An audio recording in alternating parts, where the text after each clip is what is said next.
कोई भी सपना साकार करने के लिए सबसे जरूरी है सही कोच का होना। चुनिए रिपब्लिका बीपीएससी वाला को और करे अपने बीपीएससी एग्जाम्स का सपना साकार। Download the app now. Hello friends, कैसे हैं आप लोग। मैं आनंद सिद्धम रिपब्लिका बीपीएससी वाले में आप सभी का बहुत बहुत स्वागत करता हूं। साथ ही रिपब्लिका ऐप पर भी बहुत बहुत स्वागत है। आज हम लोग 67वें बीपीएससी मेंस के प्रिपरेशन की स्ट्रेटजी के बारे में देखेंगे कि क्या हमारी स्ट्रेटजी हो। कट ऑफ वगैरह जारी कर दिया गया है, उसके अकॉर्डिंगली जो लोग भी उस कट ऑफ के आसपास हैं, तैयारी आप शुरू कर दीजिए और रिजल्ट का आप इंतजार नहीं कीजिए, चाहे 67वीं हो या 68वीं हो। तो आइए हम लोग मेंस के स्ट्रेटजी के बारे में चर्चा करते हैं। इस ऐप को, रिपब्लिका ऐप को आप लोग इंस्टॉल कर लेंगे, क्योंकि वहाँ पर बीपीएससी मेंस का क्लास चल रहा है, धुआंधार मेंस का क्लास टेस्ट सीरीज चल रहा है और साथ ही 68वीं पीटी की भी तैयारी वहाँ पर स्टार्ट हो चुका है। तो उससे जुड़ जाएंगे और उसका फ़ायदा आप उठाएंगे। ठीक है, आइए हम लोग यहाँ पर, अच्छा 66 धोखे से लिखा गया है, 67th होगा। तो हम लोग आते हैं इस पर डिस्कशन करते हैं कि जो 68 बीपीएससी की पीटी तो है ही, पीटी के बारे में इस पर मैं चर्चा पिछले क्लास में हो चुका है कि अभी हम लोग इस पर चर्चा करते हैं जो मेंस का एग्ज़ाम है। ठीक है, मेंस का एग्ज़ाम होगा। मेंस के एग्ज़ाम में हमारी क्या स्ट्रेटजी होनी चाहिए। तो मेंस के एग्ज़ाम में जो कि आपका सेकेंड फेज है, मतलब पीटी के बाद सेकेंड फेज मेंस का एग्ज़ाम है, थर्ड फेज इंटरव्यू है। तो ऐसे पेपर 1 पेपर 2 करके जीएस का 2 पेपर होता है और एक ऑप्शनल पेपर होता है, आप सब लोग जानते हैं। तो इसमें हमारी क्या स्ट्रेटजी होनी चाहिए। तो पेपर 1 में 300 मार्क्स और पेपर 2 में भी 300 मार्क्स का, 600 मार्क्स और 300 मार्क्स का ऑप्शनल, 900 मार्क्स का हो गया। अब पेपर 1 में 3 सब्जेक्ट होता है, हिस्ट्री, करंट और स्टैटिस्टिक्स। ठीक है, स्टैटिस्टिक्स में स्पेशली आपका डीआई का पार्ट होता है, ये डीआई होता है यानी डेटा इंटरप्रिटेशन होता है। तो यहाँ पर 2 क्वेश्चन होता है। पेपर 1 में हिस्ट्री में 3 क्वेश्चन, यहाँ भी 3 क्वेश्चंस और यहाँ पर यानी स्टैटिस्टिक्स डीआई में 2 क्वेश्चंस। ठीक है, लेकिन यहाँ पर 2 क्वेश्चंस में भी क्वेश्चन सब क्वेश्चन होता है, तो वहाँ पर एक में 4-5 होता है। टोटल मान के चलिए कि 10 क्वेश्चन करना पड़ेगा। फर्स्ट क्वेश्चन में 5 और सेकंड में भी फिर 5, कुछ इस टाइप से रहेगा। तो ये टोटल 8 क्वेश्चन है, लेकिन इसके 10 क्वेश्चंस को आप मिला देंगे जो कि डीआई में रखता है क्वेश्चन सब क्वेश्चन, तो संख्या आपकी ज़्यादा हो जाएगी। ठीक है, इसमें क्या होना चाहिए, आपकी रणनीति पर हम लोग आप देखते हैं, चर्चा करते हैं। तो फर्स्ट ऑफ ऑल टाइम का अगर हम देखें कि टाइम के हिसाब से इस पर चर्चा करें तो 3 सेक्शन है, हिस्ट्री, करंट और स्टैटिस्टिक्स, और घंटा आपके पास कितना है, 3 आवर्स। तो 3 आवर्स में आप मोटा मोटी एक जनरलाइजेशन करके आप लेकर के चलिए कि 1 आवर आपको हिस्ट्री में देना है। ठीक है, 1 आवर। दूसरा, इसमें करंट में भी 1 आवर, और आप सीक्वेंस में इसी सीक्वेंस में काम कर सकते हैं। हिस्ट्री पहले आप कर लेंगे, फिर करंट कर लेंगे। डीआई का पार्ट थोड़ा सा कॉम्प्लिकेटेड होता है, आप फंस जाते हैं तो प्रॉब्लम हो जाएगी बाकी की सेक्शंस को करने में। ठीक है, तो इसको आप लास्ट में रख सकते हैं, डीआई को आप लास्ट में रख सकते हैं, लेकिन आप 1 घंटा समय बचा लीजिए। क्या करेंगे, 1 घंटा समय। जनरली डीआई को करने के लिए हमारे पास जो समय बचता है वह आधे घंटे का बचता है। मैक्सिमम 99% लोगों के साथ यही होता है कि आप डीआई को लास्ट में करते हैं और केवल आधे घंटे का टाइम बचता है। नहीं, ये गलत है, क्योंकि डीआई में एक्चुअली 2 क्वेश्चन नहीं है, 2 क्वेश्चन के बहाने वहाँ पर 10 क्वेश्चन करना है, 5 क्वेश्चन और 5 क्वेश्चन करके 2 कई पार्ट में रहता है। ठीक है, और उसमें डिटेल में लिखना भी रहता है, एक्सप्लेनेशन के साथ लिखना होता है, केवल आंसर तो मिलाना है नहीं, तो उसमें टाइम लगता है। और कई बार होता क्या है कि डीआई में हम उसके सिलेक्शन में ही फंस जाते हैं। ये चीज़ें आपको हिस्ट्री में, करंट में नहीं होता है। लेकिन डीआई में क्या होता है कि आपको कोई क्वेश्चन हल्का लगता है, स्टार्टिंग में लगता है कि आप कर लेंगे, आप आगे बढ़ जाते हैं, आप आगे बढ़ने के बाद आधा कर लिया, 1/4 1/3 कर लिया, आधा कर लिया, फिर लगता है यार इस क्वेश्चन में तो मैं फंस रहा हूँ या फंस रही हूँ, तो फिर आप बैक होते हैं, फिर दूसरा क्वेश्चन का आप उठाते हैं, उस क्वेश्चन को छोड़ देते हैं काट करके। ये बहुत ही सुसाइडल है, ना आप इधर का ना उधर का रह जाते हैं। ठीक है। तो वो पहले आप डिसाइड कर लीजिए कि कौन सा क्वेश्चन करना है, इसमें आप देख लेंगे। तैयारी भी उसके अकॉर्डिंगली पहले से आप करके जाइए कि हाँ टेबुलेशन का चैप्टर क्वेश्चन होगा तो हम करेंगे, या पाई चार्ट वाला करेंगे, या ग्राफ डायग्राम वाला करेंगे, ठीक है। पहले से आप डिसाइड करके आप जाएंगे और उसमें जितना ही परफेक्शन मास्टरी होगा उतना ही सिलेक्शन में भी आपको सहूलियत होगी, मतलब क्वेश्चन के सिलेक्शन में सहूलियत होगी और ओवरऑल मार्क्स भी आपका आएगा। तो यह तो टाइम के हिसाब से ये हो गया, ठीक है। डिवीजन जनरली आप इसमें लोग 1.25 घंटा टाइम लगा देते हैं, ठीक है। क्योंकि स्टार्टिंग होता है हिस्ट्री से आप लिख करते हैं, तो पहला क्वेश्चन में वैसे हर एक क्वेश्चन में 22 मार्क्स 22 मिनट 23 मिनट का टाइम आपको मिलता है, ठीक है। अगर आप देखें इक्वली इसको डिवाइड करेंगे तो, लेकिन 22-23 मिनट नहीं देना है, 20 मिनट देना है टाइम, कि एनी हाउ अगर एग्जाम 1 बजे से स्टार्ट होता है तो 1:20 तक हम कर लेंगे हिस्ट्री का पहला क्वेश्चन, फिर 1:40 तक दूसरा क्वेश्चन, फिर 2 बजे तीसरा क्वेश्चन कर लेंगे, फिर करंट में आइए तो करंट का क्वेश्चन 3 बजे तक हो जाना चाहिए, और फिर 3 बजे के बाद 1 घंटा टाइम फिर आपको बचता है तो DI के लिए टाइम दीजिए। तो टाइम के हिसाब से ये हम लोगों ने देख लिया। अब मार्क्स के हिसाब से आइए, तो जब इसका मार्क्स बजट आप बनाएंगे, मार्क्स के अकॉर्डिंगली आप सोचेंगे मार्क्स स्कोर फार्मूला क्या हो, तो इसमें सबसे सेफ है कि यहाँ भी मैं जनरलाइजेशन कर रहा हूँ तो ताकि थोड़ा सा आपको मतलब दिमाग में बातें बैठ जाए। 180 का, ठीक है, 180 का आप मान के चलिए कि तीनों सब्जेक्ट में 180 180 180 3 पेपर होता है, जीएस का 2 पेपर, जीएस का 2 पेपर और ऑप्शनल का 1 पेपर, ठीक है। तो 180 इंटू 3 540 हो गया, और आप 90 मार्क्स आप इंटरव्यू में 120 का इंटरव्यू होता है, तो इसमें कितना आ जाएगा 630 मार्क्स आ जाता है। तो आप बिल्कुल ही कट ऑफ चाहे जो हो, मेंस इंटरव्यू कॉल का या फिर फाइनल सिलेक्शन का, एनी हाउ आप अच्छे रैंक के साथ होंगे। आप टॉप कर जाएंगे ऐसा मैं नहीं कह रहा हूँ, लेकिन आप अच्छे रैंक जो प्रॉपर पोस्ट है वो आपको 630 में मिल जाएगा निश्चित रूप से, जो कि वेरी करता है हर एक साल। तो एक आइडियल मान के चलिए 180 हमें लानी है। डन, 180 हर एक सब्जेक्ट हर एक पेपर में। मैं इसको मिटा देता हूँ ताकि डिस्कशन करने में सहूलियत हो, ठीक है। अब हिस्ट्री में आप लोग आते हैं, तो हिस्ट्री में 3 क्वेश्चन है, तो 3 क्वेश्चन में आप मान के चलो कि हिस्ट्री का पार्ट थोड़ा सा क्या है कंपैरेटिवली आपको हल्का लगता है। तो इसमें अगर 25 मार्क्स अगर आप मैनेज कर लेते हैं, ठीक है, तो यह बहुत ही अच्छा होगा। डन, इस ढंग से 25 इंटू 75, अगर ये गिरेगा भी वर्स्ट कंडीशन में तो 70 तक आ जाएगा। 70 का मतलब हुआ कि हर एक क्वेश्चन में 23 मार्क्स मिलना।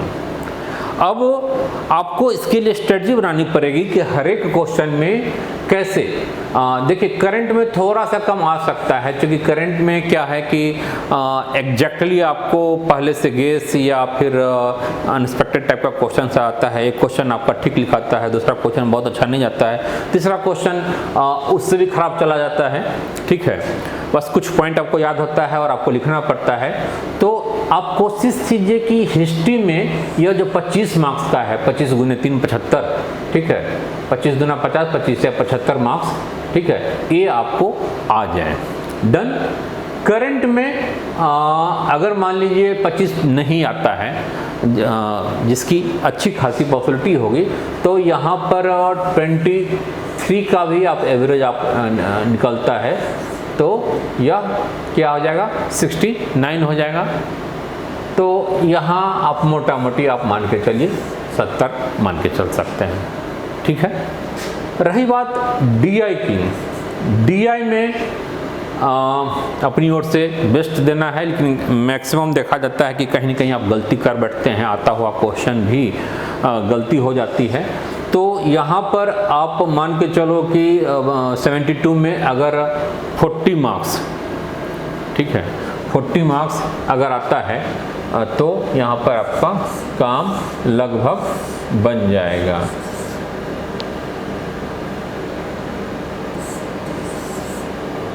ठीक है, तो इससे क्या हुआ कि अगर स्टैटिस्टिक्स को हमने 40 केवल लिया है, केवल 40, हालांकि बहुत ही आराम से इसको आप 50 प्लस में ले जा सकते हैं। मैं यह नहीं कह रहा हूं कि बिल्कुल ही 72 में 72 आप ले ही आए या फिर आप आ ही जाएगा, क्योंकि गलतियां हो जाती है। कई बार स्टेप सब पूरा आप नहीं लिखते हैं, उसमें ही मार्क्स काट लेता है। कई बार है कि आंसर सही नहीं मिलता है, स्टेप सही है तो उसमें ही मार्क्स कट जाता है। तो टारगेट ये होना चाहिए कि इसमें 50 मार्क्स तक आ जाए। 50 मार्क्स आ जाएगा तो आपका क्या हो जाएगा, 200 के बिल्कुल ही करीब हो जाएगा। क्या होगा, 200 के करीब हो जाएगा।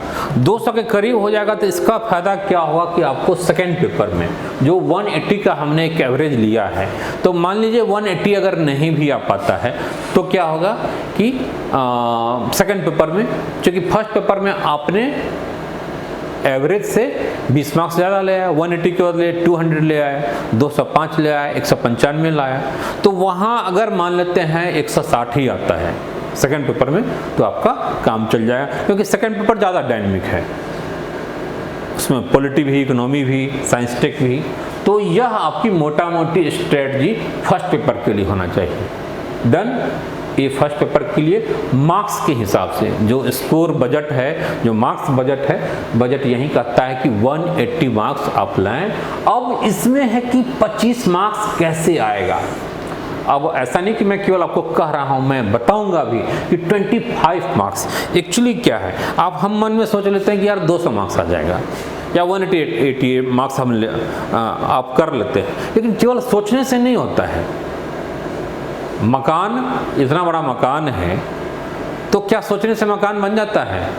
ईंट दर ईंट, फिर ईंट, फिर ईंट, फिर ईंट, एक एक करके फाउंडेशन से लेकर के, और फाउंडेशन से लेकर के आप इसमें ऊपर तक, फाउंडेशन से लेकर के ऊपर तक आपको ईंट दर ईंट आगे बढ़ना होता है। तब जाकर के क्या होगा कि आप मंजिल तक पहुंच पाते हैं। ठीक है, तो यहाँ पर वही रणनीति अपनानी होगी कि हर एक क्वेश्चन में आपको वह स्कोर करना है। एकदम से 180 तो नहीं आ जाएगा। जब तक हर एक क्वेश्चन की स्ट्रेटजी नहीं होगी, रणनीति नहीं होगी, हर एक क्वेश्चन में या तो दो बातें होगी, या तो आप 25 हमने एक आइडियल बनाया है, तो 25 से आप अगर मान लीजिए नीचे हैं, 20 मार्क्स आता है, 18 मार्क्स आता है, तो 25 के बदले मान लीजिए 18 मार्क्स आया, तो आप क्या है कि 7 मार्क्स नीचे हैं। अब 7 मार्क्स नीचे हैं तो किसी दूसरे क्वेश्चन में 7 मार्क्स आपको ज़्यादा लाना पड़ेगा। अगर आप नहीं ला पाते हैं तो एवरेज मेंटेन नहीं हो पाएगा। और यह आसान नहीं है कि यहाँ पर पहले क्वेश्चन में 25 के बदले हम 18 ले आए, तो अगले क्वेश्चन में 25 के बदले मैं 32 ले आऊँ।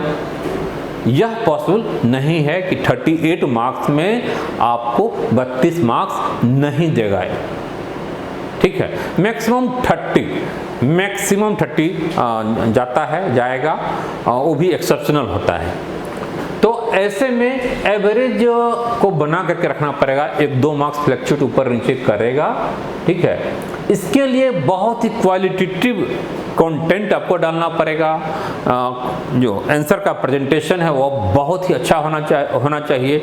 जो सीक्वेंस है वो बहुत ही प्रॉपर वे में होना चाहिए। उसका स्टार्टिंग है, भूमिका है, कंक्लूजन है, उसका मेन बॉडी है, उसमें ग्राफ है, डायग्राम है, सब पर चर्चा मैं करूँगा। ठीक है, और वो भी क्वेश्चन लेकर के करूँगा, ऐसे हवा में बातें नहीं केवल। ठीक है, तो आपको समझ में बेहतर आएगा कि क्वेश्चंस की क्या डिमांड है और क्या हमें लिखना है। अच्छा, ये सारी चीज़ें हैं कि जब टेस्ट वगैरह आप लोग देंगे, मेंस के टेस्ट से आप जुड़ेंगे ऑनलाइन ऑफलाइन, तो बिल्कुल ही क्लियर कट जो मैं यहाँ पर बता रहा हूँ वह चीज़ें वहाँ पर आपको दिखना शुरू हो जाएगा। और आप देखेंगे कि ये आ रहा है कि नहीं आ रहा है, नहीं आ रहा है तो क्यों नहीं आ रहा है, किस लेवल पर प्रॉब्लम है।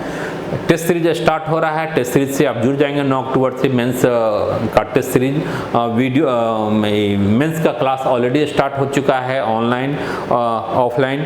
तो जो लोग जुड़ना चाहते हैं सर्टेनली जुड़ जाएं। एक महीना 15 नवंबर तक यह पूरा बैच को, मतलब पूरे क्लास को समाप्त कर दिया जाएगा मेंस के क्लास को, ताकि आपके पास प्रॉपर फिर 1.5 महीना टाइम आगे बचे, काफ़ी धुआंधार क्लास करके। और जो खासकर लड़कियां लोग, जो लोग आप अगर आ सकते हैं तो पटना आप आएँ, आपको हॉस्टल की फैसिलिटी यहाँ पर करा दी जाएगी। और बिल्कुल ही कंट्रोल रिएक्शन के तहत 1 महीना 1.5 महीना बिल्कुल ही जी जान से आप तैयारी करेंगे निगरानी में, गाइडलाइन में, तो सर्टेनली ये हो जाएगा। ठीक है, कहीं भी 1-1.5 महीना आपको मैनेज करना होगा। जो ऑलरेडी पटना में है उनके लिए तो बहुत अच्छी बातें हैं। तो ये बातें रही। अब हम लोग आते हैं पेपर 2 पर, कि पेपर 2 की क्या मतलब हमारी रणनीति होनी चाहिए। ठीक है, पेपर 2 पर आते हैं। तो पेपर 2 में भी लगभग सेम चीज़ें हैं। पेपर 2 में देखिए सेम चीज़ें लगभग, यहाँ पर पेपर 2 हमने बदला नहीं है, वहीं एज इट इज है। तो पेपर 2 में भी क्या होगा कि पॉलिटी यहाँ पर है, तो पॉलिटी का पार्ट थोड़ा सा स्टैटिक पार्ट है। यहाँ पर कुछ क्वेश्चंस पहले से गेस अनुमान बहुत बियॉन्ड नहीं जाता है। ठीक है, वो यहाँ पर आपके पास ऑप्शन भी होता है कि 4 में से आपको 3 लिखना है। तो यहाँ भी वही चीज़ है, 25 × 3 75 मार्क्स। फिर इकोनॉमी ज्योग्राफी का जो पार्ट है इसमें थोड़ी सी क्या होगी, ये ज़्यादा डायनेमिक है, तो इसमें स्कोर कर पाना कंपैरेटिवली उतना आसान नहीं होगा। और यहाँ भी साइंस टेक में चूँकि यहाँ पर एम्बिग्यूटी ज़्यादा होती है, ऑब्स्ट्रैक्ट क्वेश्चन ज़्यादा होता है, कोर साइंस एंड टेक्नोलॉजी का क्वेश्चन नहीं होता है, यह कहीं न कहीं एनालिटिकल या फिर इंटरडिसिप्लिनरी चीज़ें। अब साइंस को ज्योग्राफी से जोड़ देता है, साइंस को इकोनॉमिक्स से जोड़ देता है। जैसे मान लीजिए, मतलब मैं डिटेल में बताऊंगा, अभी तो डिटेल में नहीं जा पाऊंगा अभी। ठीक है, तो उसमें क्या होता है कि कैसे मतलब महिलाओं के सशक्तिकरण में विज्ञान एवं प्रौद्योगिकी हेल्पफुल हो सकता है। अब इस क्वेश्चन को आपने कहीं देखा नहीं है तो कैसे आप लिखेंगे। गंगा नदी की सफाई है, स्वच्छता अभियान है, स्वच्छता मिशन प्रोग्राम है, आपदा प्रबंधन है, उसमें कैसे कोरोना है, कोरोना से निपटने में कैसे साइंस एंड टेक्नोलॉजी यूजफुल हो सकता है। तो इस टाइप का क्वेश्चंस इकोनॉमिक्स से, ज्योग्राफी से जोड़ करके यहाँ पर आ जाता है। कई बार सोशल इश्यूज से जोड़ करके आ जाता है, जैसे सामाजिक न्याय, सोशल जस्टिस को लाने में विज्ञान और प्रौद्योगिकी कैसे हेल्पफुल होगा। तो इस टाइप के क्वेश्चंस में आपको समस्याएं आती हैं। ठीक है, तो उसको भी हम लोग देखेंगे कि ऐसे प्रश्नों को कैसे हैंडल करें। और ऐसा ही प्रश्न होता है 3 प्रश्न में, 3 में आपको 2 क्वेश्चन करना होगा, या फिर हो सकता है मैक्सिमम 4 क्वेश्चन हो। ठीक है, तो उसमें 2 करना होगा। कई बार हो सकता है कि 2 क्वेश्चन के अंदर भी क्वेश्चन की संख्या ज़्यादा हो सब क्वेश्चन के रूप में। तो हालांकि आप साइंस एंड टेक्नोलॉजी में थोड़ी सी स्किल को सीख लेंगे, और वो स्किल आपको बुक से नहीं मिलेगा, मैं सिखाऊंगा। रिपब्लिका से आप जुड़िए, सर्टेनली साइंस टेक आपका बहुत ही अच्छा हो जाएगा कि इस टाइप के क्वेश्चंस को कैसे हैंडल करते हैं, कैसे अनेकों डायमेंशन को, आयाम को हम वहाँ पर लेते हैं, कैसे पैराशूट की तरह आपकी वो सारा डायमेंशन खुलना चाहिए। तो बहुत ही आप अच्छा आंसर लिखेंगे, और मैं क्वेश्चन लेकर के आपको बताऊंगा तो समझ में डिटेल में आएगा। तो यह मोटा मोटी यहाँ भी होनी चाहिए। तो यहाँ भी अगर आप 180 उसमें और 180 का रेशियो यहाँ पर ले आते हैं, 20 मार्क्स वहाँ पर आप ज़्यादा लाएंगे, यहाँ पर 20 मार्क्स कम आप लाएंगे, 160 भी आप लाएंगे तो चल जाएगा। क्योंकि यहाँ थोड़ी सी प्रॉब्लम हिस्ट्री की तरह यहाँ पर मार्क्स नहीं आएगा। हो सकता है यहाँ भी 70, यहाँ भी 70 हो, यहाँ भी 70 हो। ठीक है, यहाँ 70, यहाँ 70, लेकिन यहाँ पर आप क्या करेंगे, बढ़ा लेंगे 140 से 180, यहाँ पर आप 50 ला सकते हैं, यहाँ पर 150 ला सकते हैं, 140 से 190 हो जाएगा। तो देखिए यह एक आइडियल है, लेकिन लाना इतना आसान नहीं है। लेकिन नहीं लाया जा सकता है ऐसा नहीं है। हम तो इस स्ट्रेटजी पर हमें काम करें, हमें काम करना चाहिए कि हम टॉप कैसे कर सकते हैं। आप यह मत देखिए कि 802 सीट है, नहीं, टॉप करने की रणनीति को आप पर काम करेंगे तभी जाकर के आपको बेहतर रैंक आएगा। आप टॉप करने की रणनीति बनाएंगे तभी एटलीस्ट कम से कम तार के पेड़ से आप गिरेंगे तो खजूर की पेड़ पर आके अटकेंगे वाली बातें, तो एटलीस्ट आपका सिलेक्शन होगा। और आप टारगेट ही आप सिलेक्शन का लेकर के चलेंगे यार किसी भी ढंग से, तो वही लटक ले तो गेले बेटा वाली बातें हैं। किसी भी ढंग से लटक करके पहुंच जाएंगे, सिलेक्शन ले लेंगे तो आप गिर सकते हैं, सिलेक्शन आपका रुक सकता है। ठीक है, तो एक आइडियल को लेकर के चलें और कैसे आएगा उस पर काम करना है। और वो चीज मैं बताऊंगा आपको, चाहे पेपर 1 हो या पेपर 2 हो, ठीक है, दोनों में कैसे अच्छा मार्क्स आ सकता है, उस स्किल को डेवलप करना पड़ेगा। जो गलतियां हैं, जितनी गलतियां हैं हम लोग यहाँ पर कर लें। यहाँ पर जो मेंस के क्लास में है कि क्वेश्चन आंसर को ही माध्यम बना करके एग्जैक्टली जो क्वेश्चन आ सकता है, आने वाला हो सकता है या पीछे आया हुआ है, संभावित हो सकता है, उसके इर्द गिर्द ही हमें रहना है। मतलब बहुत ही ज़्यादा, मतलब ये नहीं कि सिलेबस अननेसेसरी और बिल्कुल ही डाइवर्ट नहीं होना है। एक थीम लाइन, न कम न ज़्यादा पर काम करना है और न कम न ज़्यादा, यही आपको सिलेक्शन का करेगा वादा।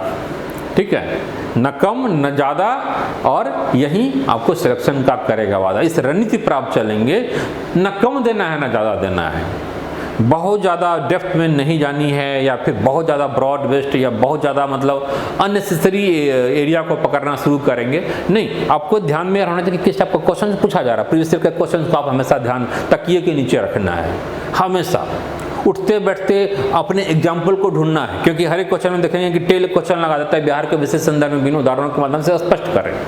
तो ऐसे क्वेश्चंस में हिस्ट्री में भी आप प्रभाव जैसा क्वेश्चन या फिर मौर्य कला का समालोचनात्मक व्याख्या करें या critically analyse the Maurya arts, तो वहाँ पर क्या आप क्रिटिकली क्या एनालाइज करेंगे, ये तो आपने देखा ही नहीं है। तो ऐसे क्वेश्चंस को हम लोग यहाँ पर देखेंगे विशेष रूप से, जो आपके बुक्स में नहीं है, जहाँ तक आपकी पहुँच नहीं है। जहाँ न पहुँचे रवि वहाँ पहुँचे कवि। आप नहीं पहुँचे लेकिन कोई तो पहुँचा है, हम तो पहुँचे हैं। हाँ, क्योंकि आप लोगों के साथ काम करते करते एक लंबा अनुभव होता है, किस ढंग की गलतियाँ आप करते हैं, उन गलतियों को कैसे रोका जा सकता है, कैसे अच्छा मार्क्स लाया जा सकता है। तो बेहतर स्ट्रेटजी के साथ आप करेंगे तो सर्टेनली बहुत ही अच्छा मार्क्स आएगा जीएस में। ऑप्शनल में मैं नहीं कह सकता हूँ, ऑप्शनल में थोड़ी सी वेरिएशन है, वहाँ पर आपकी तुलनात्मक चीज़ें होती है, लेकिन जीएस तो सबके लिए कॉमन है। यहाँ पर स्केलिंग तस्केलिंग और मॉडरेशन जैसी कोई चीज़ें भी नहीं है। तो यहाँ पर आपको मैक्सिमम मार्क्स को 180 मार्क्स इसमें ऑप्शनल में आ जाए, इसकी बहुत हद तक गारंटी नहीं ली जा सकती है, लेकिन जीएस में किया जा सकता है। ठीक है, तो ये सेकंड पेपर हो गया। अब हम क्या करेंगे कि एक एक करके हम अलग अलग सब्जेक्ट्स को लेंगे। अभी तो मोटा मोटी बातें भी, अलग अलग सब्जेक्ट्स को लेकर के फिर वहाँ पर क्या रणनीति होनी चाहिए, हिस्ट्री में क्या, पॉलिटी में क्या, इकोनॉमी, ज्योग्राफी, साइंस टेक है, डीआई है, तो हम अब अलग अलग बातें करेंगे। क्लास स्टार्ट हो चुका है, तो क्लास से जुड़ने के लिए आप लोग 7678599093 पर आप व्हाट्सएप कर लेंगे, कॉल कर लेंगे। कॉलिंग नंबर भी है, व्हाट्सएप नंबर भी है। बाद की रिपब्लिका का ऑफिस बोरिंग रोड चौराहे के पास बसंत विहार लेन में है, तो वहाँ पर आप आकर के आप मिलिए। जो लोग पटना हैं, पटना आ सकते हैं। मैं तो कहूँगा कि जो लोग बाहर भी हैं वो भी आप पटना आप आ जाइए। 1-1.5 महीने के लिए टाइम मैनेज किसी भी ढंग से कर लीजिए, हॉस्टल की अरेंज कर दिया जाएगा। और बिल्कुल ही कंट्रोल रिएक्शन जिसे कहते हैं, प्रयोगशाला में एक सुनिश्चित दाव और ताप पर जैसे रिएक्शन कराया जाता है, वह जरूरी है। बिल्कुल ही 3 महीना आप डेडिकेट होकर के काम कीजिए हमारे साथ, बिल्कुल ही रिजल्ट होगा। और 67वीं नहीं तो 68वीं नहीं, ये बिल्कुल तय है, वहाँ पर आप फंस जाएंगे। तो इसीलिए आप यहाँ पर कीजिए और रिपब्लिका हर एक स्तर पर आपको सपोर्ट करेगी। डेट्स ऑल, फिर हम लोग मिलते हैं।